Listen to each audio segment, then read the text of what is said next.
Yang sifat-sifatnya nanti kita kaji sendiri lah ya. Yang dari kodrat, iradat, ilmu hayat, sama ya, basar dan kalam, nah itu dibahas lebih khusus. Tapi yang jelas bagaimana kita meyakini akan adanya Allah. Benarkah Allah itu ada? Secara akli dan nakli ya. Nah, ini kedua-duanya ini kita pakai ya. Secara akal ada enggak Allah itu? Dasarnya apa? Tentu dasarnya itu hukum naklinya yang ada di dalam Al-Quran. Allah mengatakan qul huwallahu ahad, Allahu samad. Allah itu adalah satu. Allah itu tempat bergantung. Lam yalid wa lam yulad wa lam yakul lahu kufuwan ahad. Tidak beranak dan tidak diperanakan. Cuma terkadang kondisi saat ini barangkali anak-anak kita bisa tidak yakin dengan itu. Karena saya pernah waktu di sekolah, Pak, gimana nak buktikan bahwa Allah itu ada? Allah itu ada, kan tidak nampak buktikannya. Susah juga Pak, pertanyaan murid seperti itu kan. Nah, kita dengan dalil akal kan, saya ambilkan kipas angin, tujuhkan ke dia, ada tidak rasanya? Angin itu ada enggak? Ada Pak. Apa rasanya sajuk? Apa rasanya? Sajuk ke panas? Sajuk mana angin? Angin ke mana? Coba tunjukkan dengan saya bahwa angin itu ada. Kipas juga, kipas angin juga. Nah sekarang kita merasakan kan sajuk, matikan panas. Sekarang buktikan mana anginnya. Saya tak tunjukkan mana anginnya, lihatkan ke saya.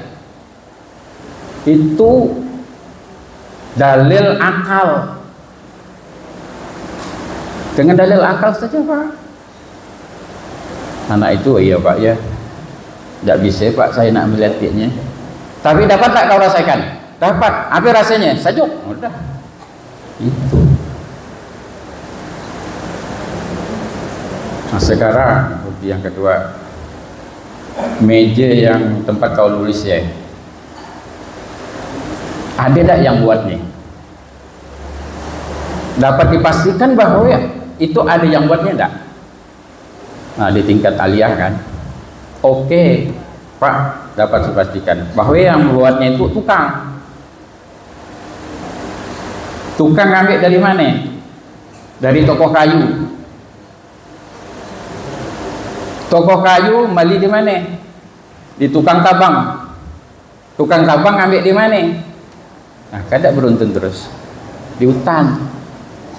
Yang di hutan siapa numbuhkannya? Tidak tahu Pak. Nah, itu. Kan pasti ada yang numbuhkan itu. Nah, makanya kita imanlah kita kepada adanya Allah dengan dasar dalil-dalil akal dan dalil nakli yang ada dalam Al-Quran itu. Yakini bahwa Allah itu ada, maka kita meyakini adanya Allah. Nah, tuntunan itu saya kira untuk ini saya sampaikan Pak. Saya ketika jadi guru di aliyah, artinya bukan untuk ini. Hanya ngabarkannya aja, gitu, ngabarkannya, gitu. Madahkannya aja dengan bapak-bapak, bukan menggurui bapak-bapak, minta maaf. Tidak madahkannya nak waktu saya berhadapan dengan anak aliyah. Nah kemudian iman kepada malaikat. Memang secara spesifik jumlah malaikat hanya Allah yang tahu Pak. Namun ada 10 nama malaikat yang mesti kita ketahui. Nah ini harus kita ketahui. Jibril, Mikail, Israfil, Israel, ya, Raqib, Atid, Mungkar dan Nakir, Malik dan Ridwan. Nah ini kita yakini bahwa malaikat itu ada. Lalu buktikan malaikat kayak mana? AG, ya.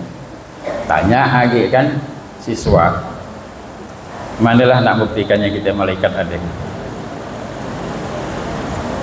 Nah ini bukan kita menyampaikan dengan makhluk ya, tapi kita Allah tadi, tapi dengan malaikat ini.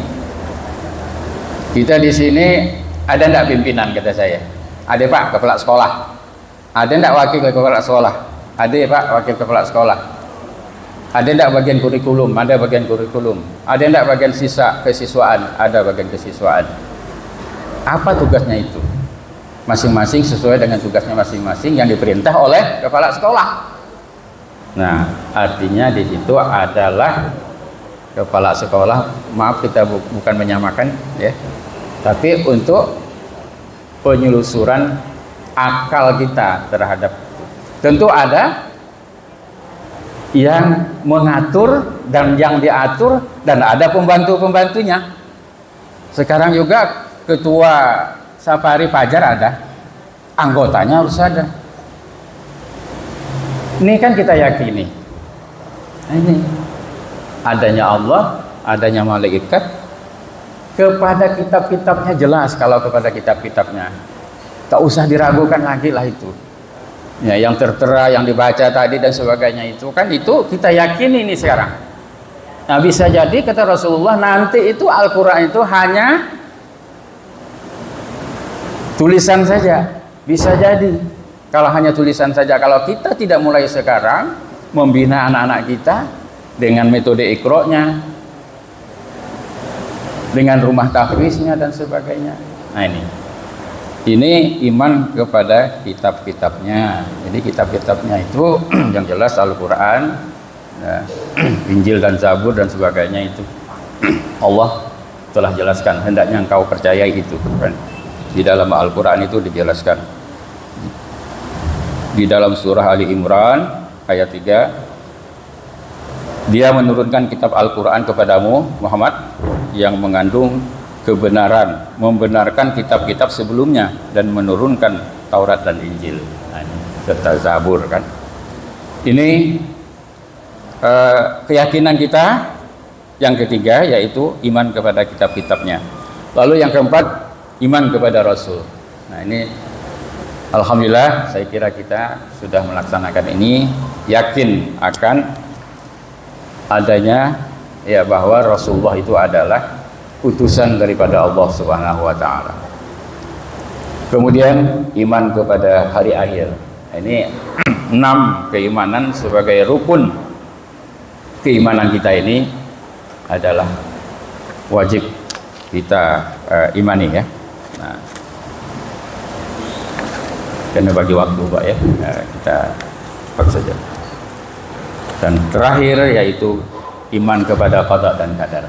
Nah, qadar itu apa? Qada, ketetapan Allah Subhanahu wa taala sejak sebelum penciptaan alam semesta ini, zaman azali ini kita yakini. Qadar adalah perwujudan dan ketetapan Allah Subhanahu wa taala yang disebut dengan takdir. Jadi kita yakini Pak, akan terjadi takdir pada diri kita. Nah, kalau sudah terjadi itu dan ini, ya itulah takdirnya. Kemudian kita lanjut kepada rukun, yaitu rukun Islam. Ini Pak. Tadi rukun iman, dasar-dasarnya ya, meyakini, sudah yakin, tentu realisasinya itu adalah di rukun Islam. Nah, inilah mungkin yang perlu kita laksanakan, actionnya nih Pak. Rukun Islam ini adalah actionnya, mengucapkan 2 kalimat syahadat ya, itu jelas kita sudah laksanakan ini. Syahadat menjadi kesaksian dan pengakuan yang diiringi dengan pemahaman agar dapat menerapkannya dalam kehidupan sehari-hari. Terdapat 2 jenis syahadat, syahadat tauhid dan syahadat rasul.